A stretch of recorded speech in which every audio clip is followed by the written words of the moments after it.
Statistics: Indonesia recorded inflation in March 2021 was 0.08%.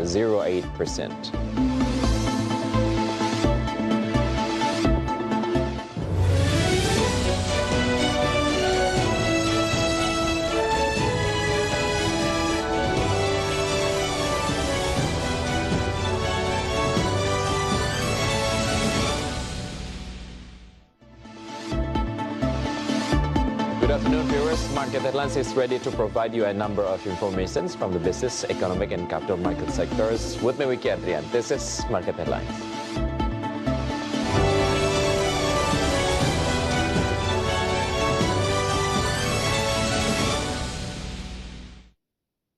Statistics: Indonesia recorded inflation in March 2021 was 0.08% month-on-month. This inflation was lower than inflation in February 2021, which was 0.1%.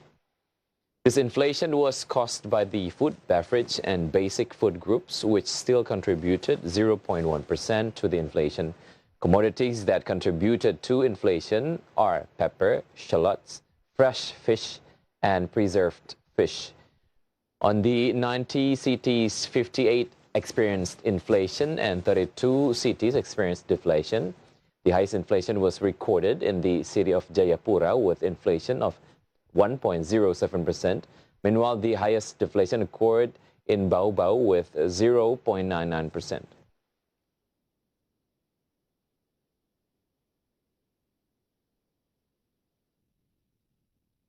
Bapak sekalian, inflasi kita di bulan Maret ini lanjut yaitu sebesar 0,08%. Inflasi ini kalau kita lihat menurut pengeluaran ini diakibatkan oleh makanan, minuman, dan tanggal yang masih memberikan antisipasi besar yaitu sebesar 0. Statistic Indonesia reported foreign tourist arrivals in February 2021 was only 117,000. It went down 14.74% month-on-month. On month-on-month basis, foreign tourist arrivals went down 14.74% in February 2021. It is even worse if compared to February last year. The number dropped 86.59%. Bahwa di bulan Februari ini ada sebanyak 117.000 kunjungan, di mana di bulan Januari jumlah kunjungannya sebesar 137.2 kunjungan, jadi mengalami penurunan sebesar 14,74%. Kemudian kalau kita bandingkan dengan tahun lalu, yaitu Februari 2001 terhadap Februari 2020, ini terjadi penurunan sebesar 86,59%.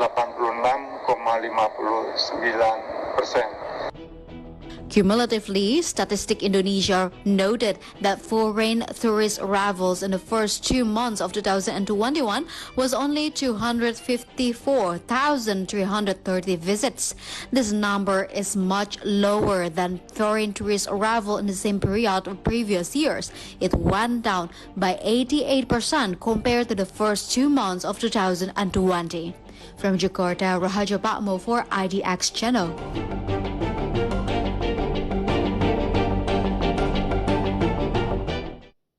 Government keeps pushing vaccination program to small medium enterprises, especially for those who are in department stores. This is done to recover a small business economy after beating down by COVID-19 pandemic. Located in Jakarta Shopping Center, the Minister of Cooperatives and SMEs, Teten Masduki, directly reviewed the COVID-19 vaccination program for SMEs along with Jakarta Provincial Government and Ciputra Group. It cannot be denied that small businesses is one of the sectors that interact most with people, moreover when it comes to culinary. Therefore, Teten Mas Duki stated that the second stage of vaccinations is prioritized for small business actors. Especially with this vaccination, it is hoped that it can accelerate the process of national economic recovery because around of 90% of Indonesia's business player is driven by small businesses. Dimulainya vaksinasi untuk para pelaku UMKM. Vaksinasi bagi pelaku UMKM sangat penting sebagai bagian dari pemulihan ekonomi nasional. Kenapa? Karena mayoritas pelaku usaha di Indonesia, ya, hampir 99% lebih itu adalah UMKM. Karena itu strategi vaksinasi untuk UMKM ini tidak bisa dilepaskan dengan strategi daripada pemulihan ekonomi nasional. In general, the targets of small business players in Jakarta area and its surroundings. The SMEs category includes all groups and small medium-scale entrepreneurs who are located in shopping centers, trade areas in Jakarta provinces. From Jakarta, Adin Firmansyah for IDX Channel.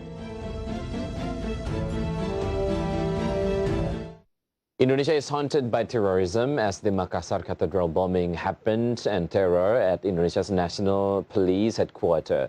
However, economists sees that it doesn't affect much on investors' behavior. From University of Indonesia economist perspective, recent consecutive act of terrorism which is taking place in Makassar and Jakarta doesn't alarm investors and national economy as a whole. Thus, it may not drag down Jakarta Composite Index and Rupiah exchange rate. The economist Fitra Faisal stated that stock market tends to receive more global sentiment, especially from the United States that currently hit by selling pressure, whereas United States stock markets were weighed down by fears that there could be more to come after a Wall Street hedged fund dragged down. Peristiwa serangan teror yang terjadi berturut-turut di Gereja Katedral Makassar dan kemudian di Mabes Polri sepertinya tidak banyak menekan pergerakan indikator-indikator makroekonomi di Indonesia. Adapun dinamisme yang terjadi pada ISG dan juga nilai tukar lebih banyak diwarnai oleh sentimen global, terutama yang berasal dari Amerika Serikat. Kebijakan The Fed untuk mengakhiri salah satu instrumen pandeminya, yaitu supplemental leverage ratio, dan juga kemudian efek dari margin call beberapa perusahaan investasi di Amerika Serikat, ini lebih banyak mewarnai dinamisme di ISG dan juga pada akhirnya mewarnai dinamisme pada nilai tukar juga. Market and Lens will be right back after the break. Stay tuned.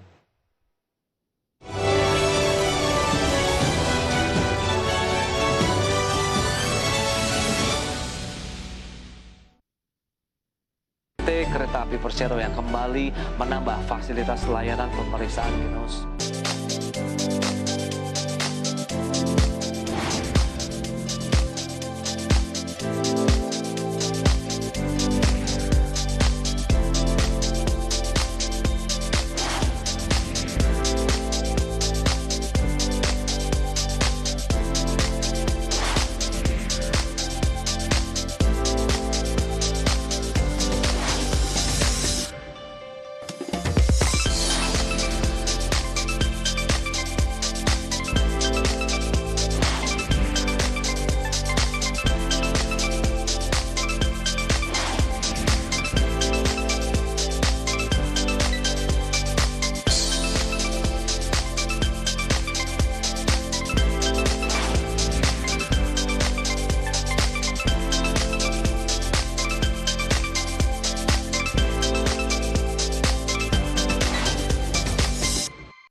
Kereta api Persero yang kembali menambah fasilitas layanan pemeriksaan genos. Biasanya milenial Gen Z ini harus lebih peduli mengenai manajemen keuangan. Pemerintah melalui Kementerian Perdagangan akan menerbitkan aturan terkait dengan larangan predatory pricing.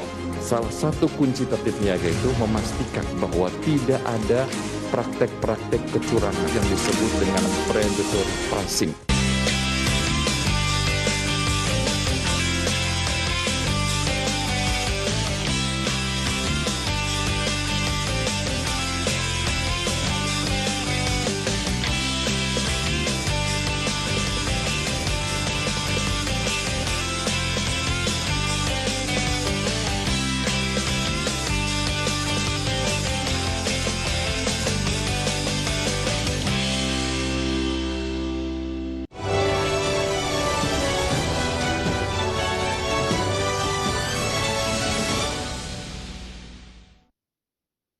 Welcome back. In the 2020 Sharia Economic and Financial Report, Bank of Indonesia recorded that the share of the Sharia economy continued to increase even amidst the economic downturn caused by the COVID-19 pandemic. Bank Indonesia recorded that the share of the Sharia economy continued to increase even amidst the economic downturn caused by the COVID-19 pandemic. Even so, in 2020, the Sharia economy contracted by minus 1.72%, seen from the growth of the halal value chain priority sector. The scope of the halal value chain sector includes the agricultural sector, the halal food sector, the Muslim fashion sector, and the Muslim tourism sector. In the 2020 Sharia Economic and Financial Report, it can be seen that the share of the halal value chain priority sector compared to GDP growth over the last 5 years continues to grow. The share of halal value chain to GDP grew by 24.61% in 2018, 24.77% in 2019, and 24.86% in 2020. In fact, the 2020 national GDP contracted deeper by minus 2.07% compared to the growth in the 2020 halal value chain priority sector of minus 1.72%. IDX Channel team reported.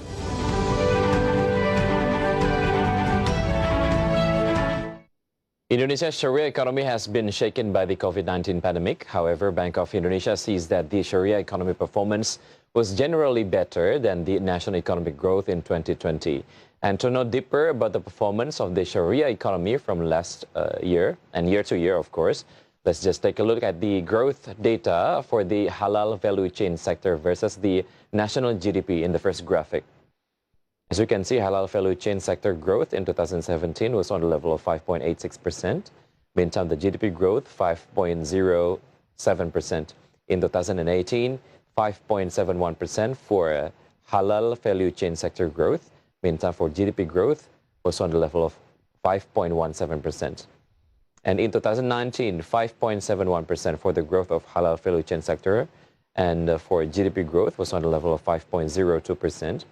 Meantime, in 2020, the halal value chain sector growth at minus 1.72%, and meantime for the GDP growth, minus 2.07%. In the midst of the contraction in Indonesia's Sharia economic growth, there are two priority sectors of the halal value chain that are able to grow positively, even though the growth rate is slowing down. The agricultural sector was able to grow 1.85%, and the halal food sector grew 1.58% year on year. The growth of these two sectors could keep the growth contraction of the halal value chain priority sector deeper. And however, at the same time, the Muslim tourism sector and the Muslim fashion sector contracted deeply, minus 12.53% and minus 8.87% year on year. Meanwhile, in the midst of the pandemic, the existing contraction was still being balanced by the busy transactions of halal products through digital platforms, one of which is the e-commerce marketplace. And let's see the data in the next graphic. This is share of halal products through the e-commerce marketplace, fashion, 86.63%, personal care and cosmetics, 4.56%, and food and beverage, 2.73%, books and stationery, 2.07%, electronics, 1.26%, automotive and accessories, 1.06%, and others, 1.71%. And the shift in shopping preferences for halal products during the COVID-19 pandemic is indicated by an increase in the nominal value of transactions for halal products through the e-commerce marketplace, where during May to December 2020, a cumulative growth of 49.52%. Meanwhile, the transaction for halal products was into 2020 was dominated by fashion products, with a share reaching 86.63% of the total nominal transactions through the e-commerce marketplace. The growth of online fashion product sales during the COVID-19 pandemic is relatively in contrast to the conditions of offline fashion product sales, where the moderated real sales index for the 2020 clothing category shows a drop in offline fashion retail sales.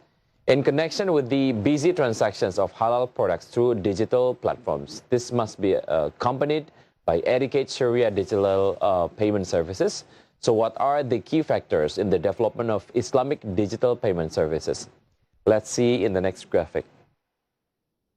This is the key factors for the development of Sharia digital payment services, product and provider aspects of government, institutional, and community support, digital payment ecosystem infrastructure aspects, and aspects of human resources. And Bank of Indonesia said that the aspect of ecosystem infrastructure and digital payments is carried out by improving the Sharia digital payment infrastructure through the development of technology and other supporting infrastructure. Then the government or regulator is deemed necessary to create an investment climate that accommodates the opening of investment potential to develop Sharia digital financial services. In addition, efforts should be made to improve technology infrastructure to support penetration of service use with the aim of increasing the user base and a more inclusive economy. In the end, Sharia economic development must also be able to contribute to the national economy, including the ongoing process of economic recovery. So what is the role of the Sharia economy in the recovery of the national economy? Let's take a look in the next graphic. This is the role of Sharia economic and national economic recovery as part of the main policy mix of Bank Indonesia, including synergies between authorities, supporting the resilience of Sharia businesses through economic empowerment based on partnership principles, and optimization of Islamic social finance such as zakat, infak, alms, and endowments. And the economic contraction that occurred due to limited mobility as an effort to contain the spread of COVID-19 has led to increased unemployment and poverty, as well as widening gaps this is where the role of Islamic economic and financial policies and national economic recovery needed. Through the three things mentioned earlier before, one of which plays a role in optimization of Islamic social finance through various instruments that are believed to inclusively mitigate increased poverty and widening inequality. And hopefully by continuing to develop the Islamic economy, it can contribute even more to the national economy as well as strengthen Indonesia's position as a major player in the Islamic economy and finance. Stay tuned on Market Headlines because we'll be right back after the break.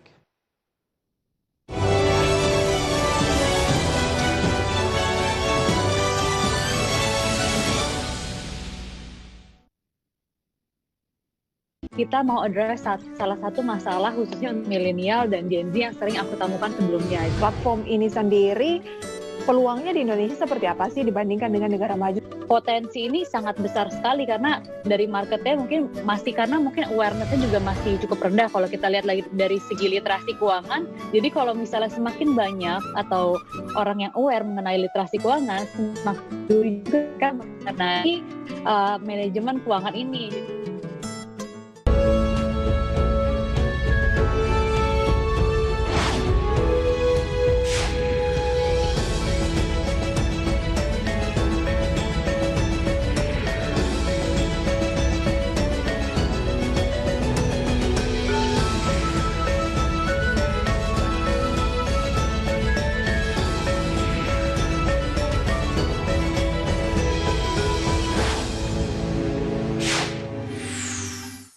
Indeks harga saham gabungan bergerak fluktuatif. Nilai tukar rupiah terhadap dolar Amerika Serikat sedikit mengalami apresiasi. Bagaimana dengan target pertumbuhan ekonomi Indonesia di kuartal 1 tahun ini? Sehingga pada kuartal 1 tahun 2021 diperkirakan ekonomi akan mengalami kontraksi, akan mengalami penurunan. Faktor-faktor utama dalam penolakan dari Uni Eropa terkait produk sawit Indonesia. Indonesia disebut belum mampu menerapkan standar lingkungan yang cukup dan juga standar keberlanjutan yang cukup.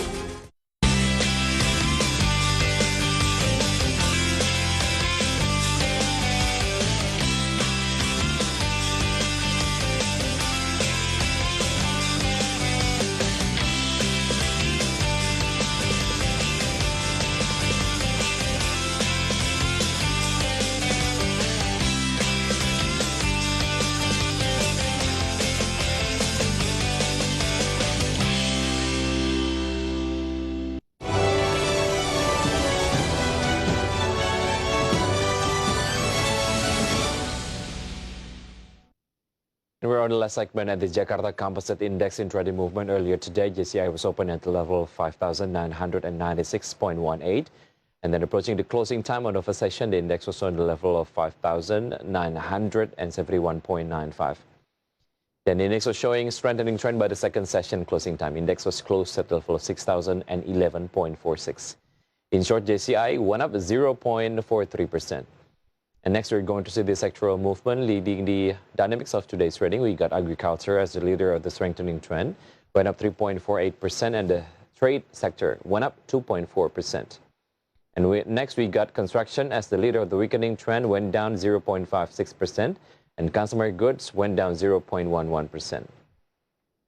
And here are the key highlights from today's trading session. Film went up 24.36 or 38%. To the level of 500 rupiah per share. Xerox went up 24.62% to the level of 486 rupiah per share. MPPA went up 17.32% to the level of 298 rupiah per share. And Dian went up 11.34% to the level of 108 rupiah per share. And this is the top losers for today's trading. We've got Bank BRI went down 2.5%. To the level of 4,290 rupiah per share. ANTM went down 0.44% to the level of 2,240 rupiah per share. Telkom went down 0.88% to the level of 3,390 rupiah per share. BBNI went down 0.87% to the level of 5,675 rupiah per share. And this is the intraday movement of rupiah towards US dollar.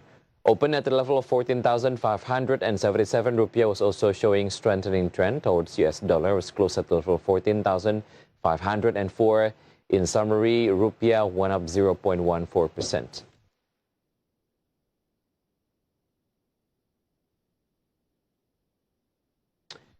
Previously, Bank BCA announced to share dividend of 98 rupiah per share, but the company revised the dividend amount to be 432 rupiah per share.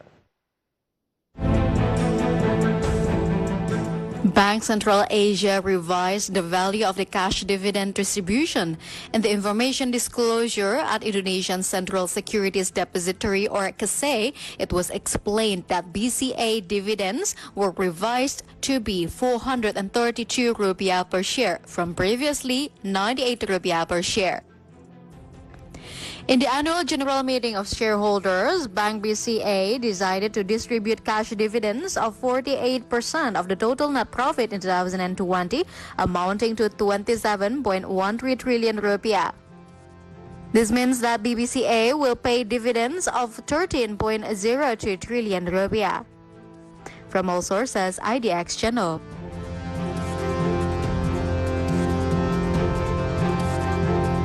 Despite higher revenue, cigarette manufacturer Gedung Garam posted lower net profit in 2020, only 7.65 trillion rupiah.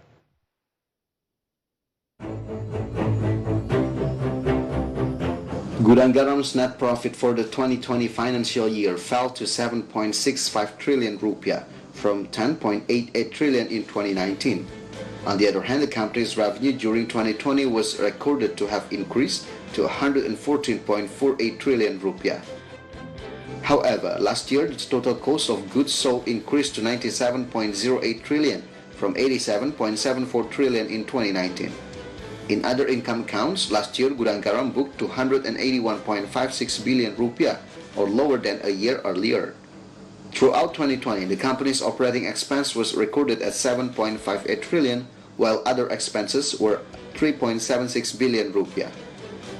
Meanwhile, Gedung Garam's basic earnings per share until the end of last year was recorded at 3,975 rupiah per share, or decreased compared to the end of 2019, which was 5,655 rupiah per share. Jakarta, IDX Channel team reported. In the midst of the COVID-19 pandemic and sluggish poverty or property market, Pura Delta Lestari was able to book a net profit of 1.35 trillion rupiah throughout 2020, or increased by 1% year-over-year. Even though in the midst of the COVID-19 pandemic and marked by the sluggish property market, Pura Delta Lestari was actually able to book a net profit of 1.35 trillion rupiah throughout 2020. This realization increased by 1% compared to the 2019. The net profit margin also increased from 50.4% in 2019 to 51.3% in 2020. Meanwhile, Pura Delta received operating income of 2.63 trillion rupiah in 2020. This value decreased slightly by 0.75% compared to operating income in 2019 of 2.65 trillion rupiah. Director of Pura Delta Lestari Tondi Suwanto stated that the company has succeeded in taking advantage of opportunities for industrial land demand throughout 2020. The operating revenue in 2020 was dominated by the industrial segment, 94.1% of the total revenue. Other business segments such as the commercial segment contributed 3%, occupancy 2.1%, hotels 0.5%, and rental 0.3%. From Jakarta, IDX Channel team reported. And step aside from market condition as coronavirus pandemic takes a big role on the current economic situation. And here is an update data about coronavirus globally.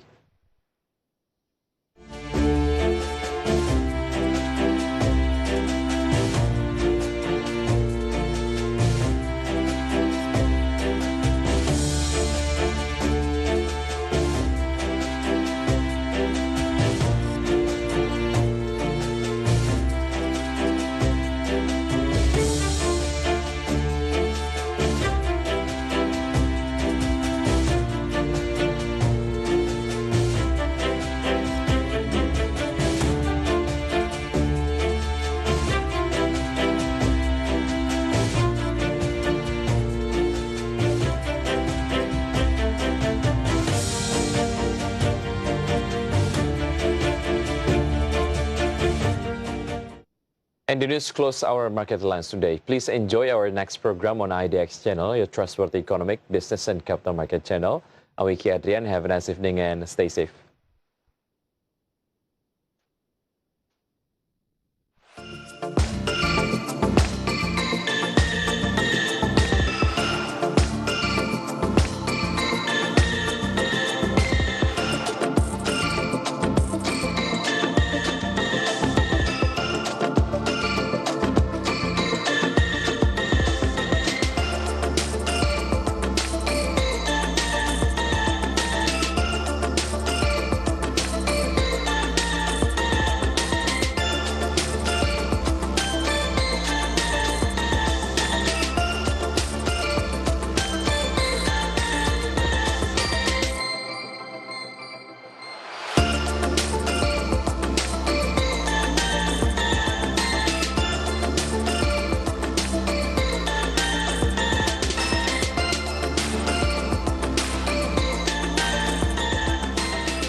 Buat saya, motivasi terbesar adalah cinta. Karena saya percaya apabila kita fokus kepada cinta, maka apapun yang kita lakukan, perbuatan kita